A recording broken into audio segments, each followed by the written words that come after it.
Enjeux éthiques et académiques liés à l'intelligence artificielle est le titre de la communication présentée par le professeur Norbert Mouchila.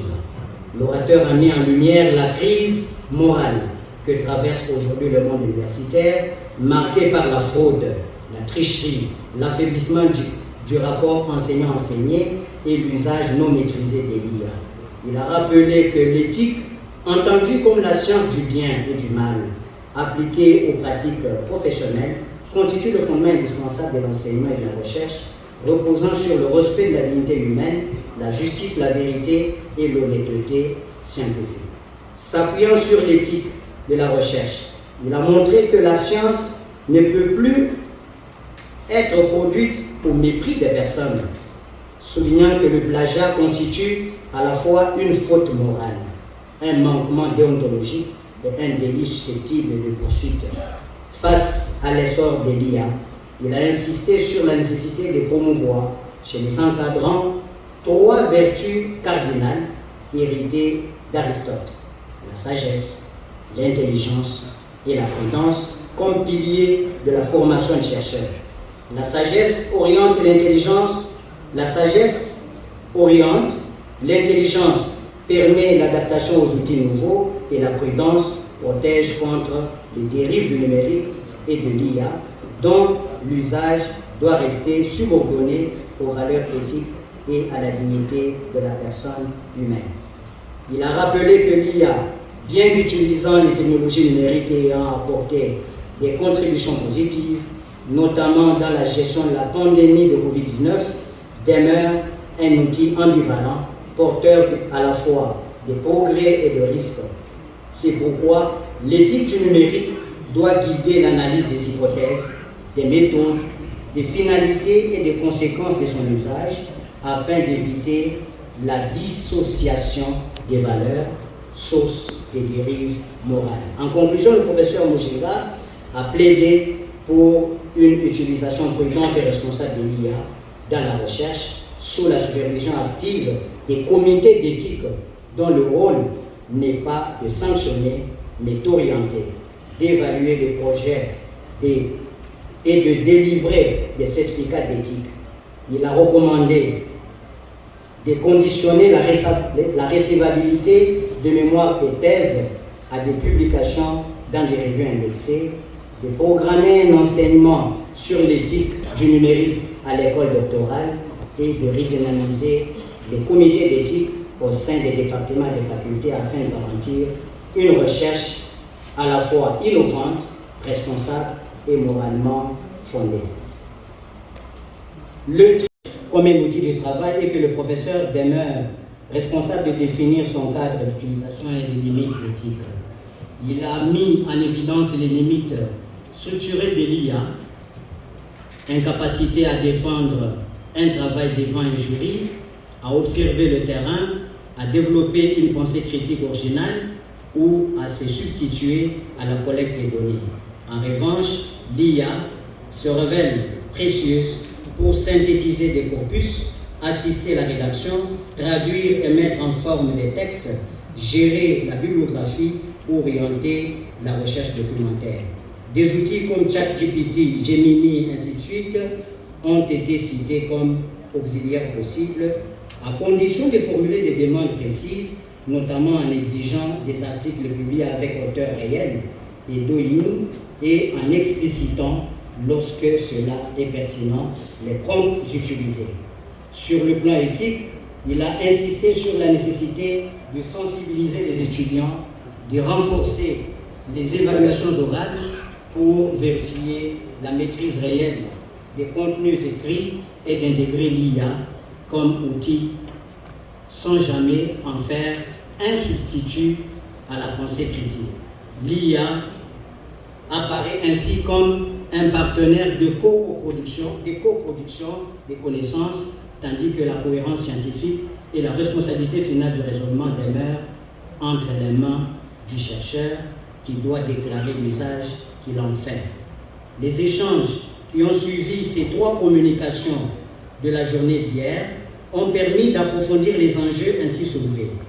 Ils ont porté sur l'indication de la date l'indication de la date et de l'heure de consultation de l'IA, sur les moyens de détection, de détecter son usage lorsque l'étudiant ne le déclare pas, sur le cadre d'utilisation des logiciels anti-plagiat, ainsi que sur des expériences déjà menées dans certaines facultés, notamment en Polytechnique, où les étudiants sont invités à l'IA et où des contenus de cours ont été générés avant d'être soumis aux enseignants pour validation.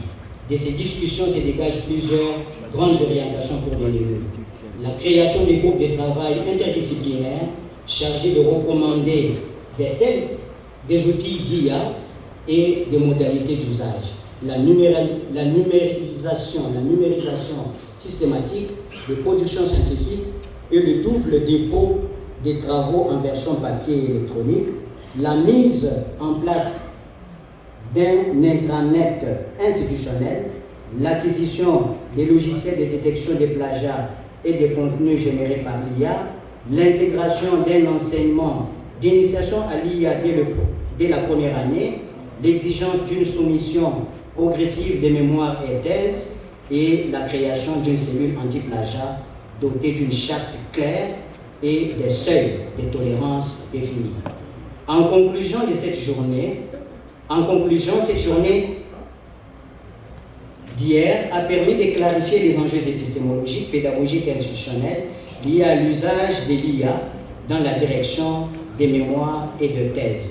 Elle a réaffirmé que l'IA peut être une alliée de la recherche à condition d'être mobilisée avec rigueur méthodologique, transparence et sens de responsabilité.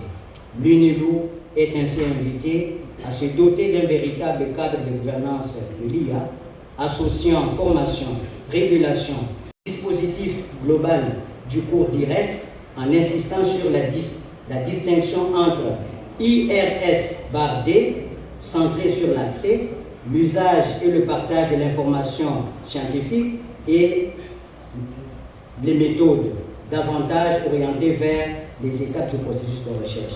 Il a rappelé que tout dispositif de formation à la recherche doit reposer sur des éléments précis: une définition claire des objectifs, un public cible identifié, un contenu adapté, des supports pertinents, des méthodes rigoureuses et des méthodologies d'évaluation cohérentes.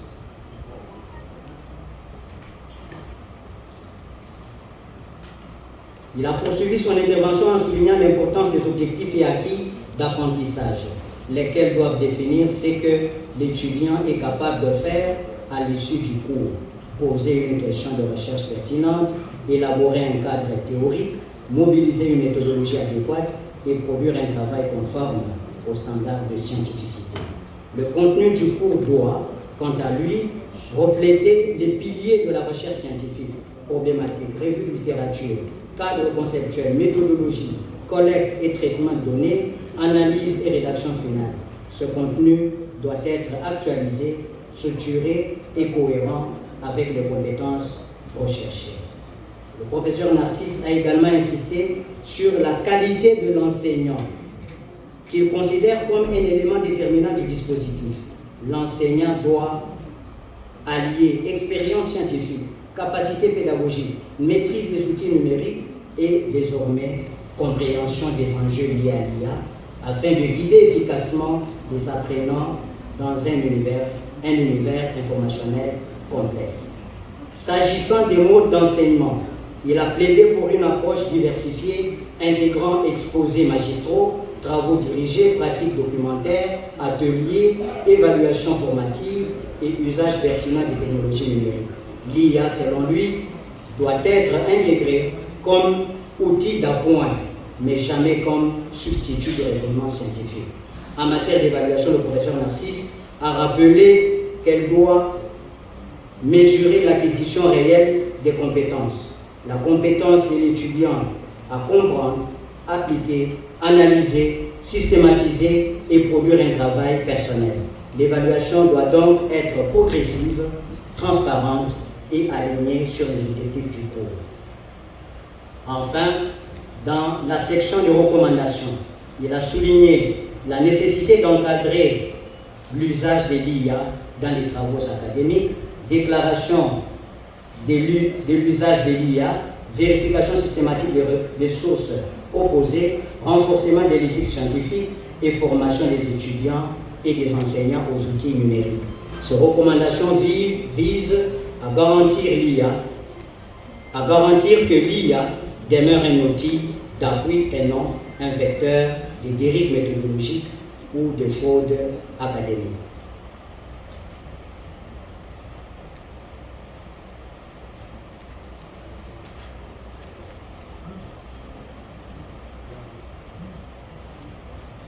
Nouveau rôle du professeur encadrant du contrôle des contenus à l'accompagnement critique a mis en lumière la mutation profonde de la fonction d'encadrement à l'ère de l'IA.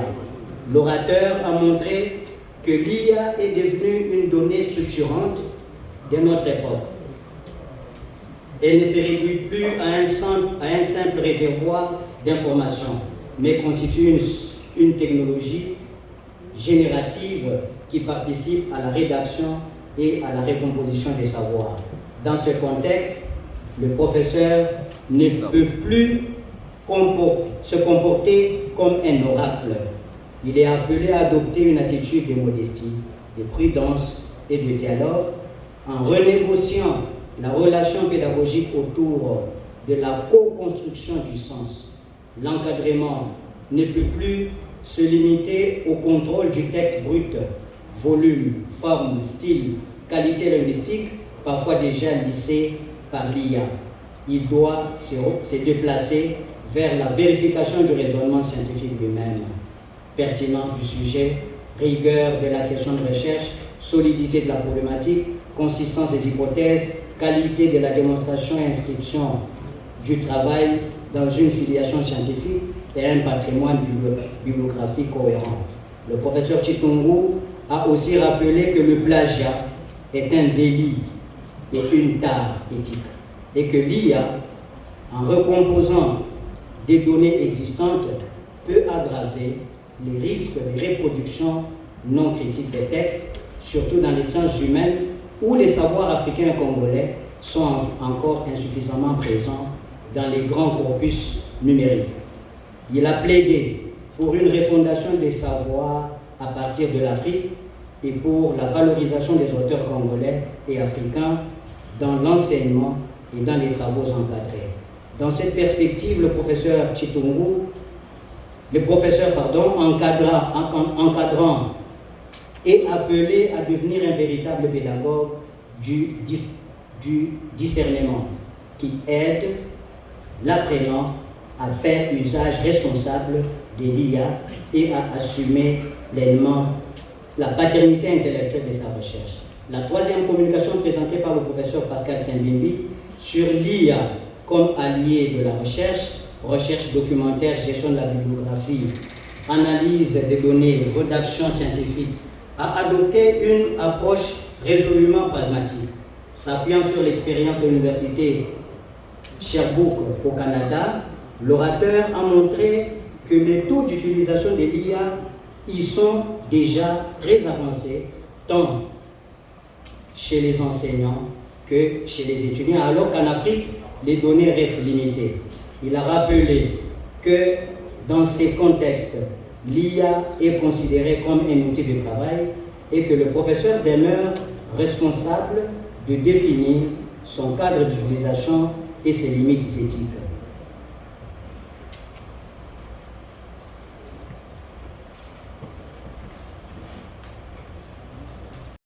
Ne saurait être associé à la production de faux diplômes et de formations douteuses, et que la qualité des encadrements et des productions scientifiques engage directement sa crédibilité. Sur le plan déontologique, il a insisté sur l'obligation pour tout enseignant intervenant à l'extérieur de se munir d'un ordre de mission, rappelant que la science portée par chaque académique est adossée à une institution dont les membres engagent la responsabilité. Il a enfin annoncé la tenue prochaine des assises sur l'école doctorale Issa Mbashi sous l'égide de son Excellence Madame la ministre de l'Enseignement supérieur université, recherche scientifique et innovation, et inviter les participants à une attention soutenue au thème du jour.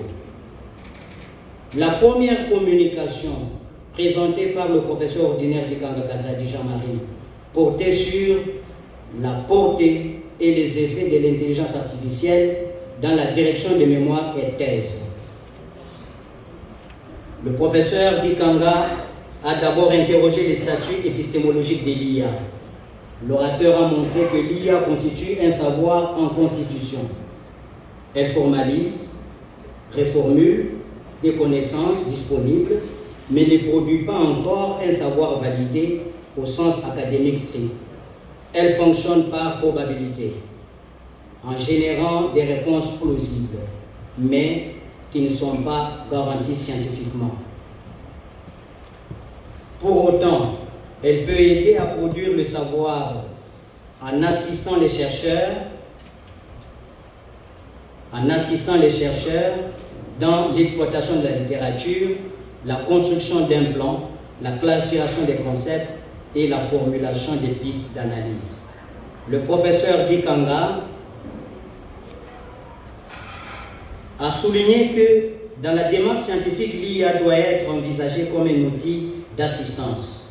Elle est capable de résumer des textes, de suggérer des plans ou des hypothèses, mais le texte final, la structure de l'argumentation et l'interprétation des données demeure de la responsabilité de l'auteur. L'IA n'argumente pas, elle organise et formule, tandis que la construction du raisonnement et la validation des connaissances restent du ressort du chercheur. Il a mis en garde contre les hallucinations de l'IA, fausses citations, articles inexistants, pages fictives, et insisté sur la nécessité de vérifier systématiquement des références proposées dans les bases reconnues telles que Google Scholar, PubMed et les catalogues universitaires. Sur la question de la citation de l'IA, il a rappelé qu'elle ne peut être considérée comme une source scientifique au même titre qu'un ouvrage ou un article, qu'elle ne doit pas être intégrée à la bibliographie comme telle, mais que son usage doit être déclaré conformément aux normes APA, Chicago, MLA.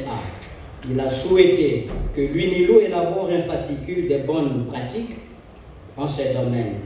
En conclusion, il a rappelé que l'IA est un assistant et non une source, que son usage doit être transparent et que la règle d'or reste la vérification manuelle et la rigueur intellectuelle pour la préservation de l'intégrité académique.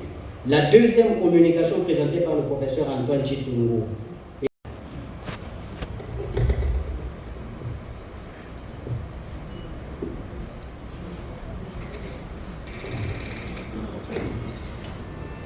c'est le recteur de l'Université de Lubumbashi, distingué professeur. Le rapport général dont nous avons l'honneur de faire la lecture est le fruit d'un travail collectif mené par les 3 secrétaires rapporteurs de ce séminaire de pédagogie universitaire et numérique tenu du 5 au 6 décembre 2025 autour du thème diriger un mémoire et une thèse de doctorat à l'ère de l'intelligence artificielle dans cette prestigieuse salle professeur Muteta de la faculté de médecine. Il s'agit du professeur Kateta, le professeur Jeff Chitamba et le professeur Kakez, votre humble serviteur. La première journée de ce séminaire, modéré par le professeur Narcisse Kalenga, s'est tenue hier, vendredi 5 décembre 2025, de 10h juste à 14h32, en présence du corps académique ici réuni, placé sous la présidence de M. le recteur de l'Université de Lubumbashi, le professeur ordinaire Kishiba Fibula Gilbert.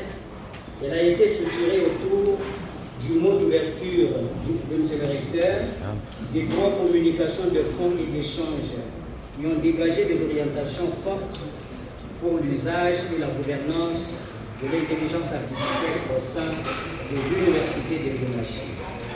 Dans son allocution, ce recteur de l'Université de Lubumbashi a d'abord placé ces assises dans leur double contexte.